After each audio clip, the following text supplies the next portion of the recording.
549 జిల్లాలు ఎన్ని రాష్ట్రాల్లో అంటే 30 రాష్ట్రాల్లో 549 జిల్లాలను కవర్ చేస్తుంది. ఈ గిరిజన ప్రాంతాలకు ఏం కల్పించాలి అంటే మౌలిక సదుపాయాలు కల్పించాలి, అంటే ఇన్ఫ్రాస్ట్రక్చర్ ఫెసిలిటీస్ కల్పించాలి.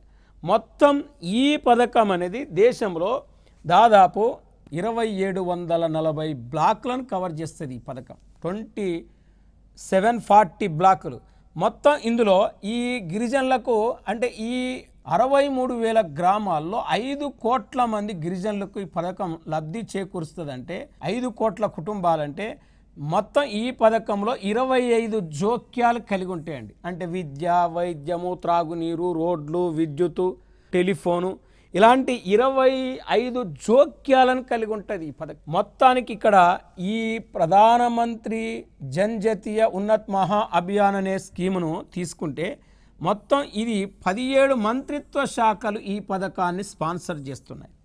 అంటే 17 మంత్రిత్వ శాఖల సహకారంతో ఈ పథకం అనేది జనరల్గా అమలవుతుంది. కాబట్టి మరి ఇది ఈ 24-25 బడ్జెట్లో ప్రారంభించబడ్డ పథకాల్లో ఒక మోస్ట్ ఇంపార్టెంట్ స్కీమ్గా మనం దీన్ని చెప్పుకోవచ్చు.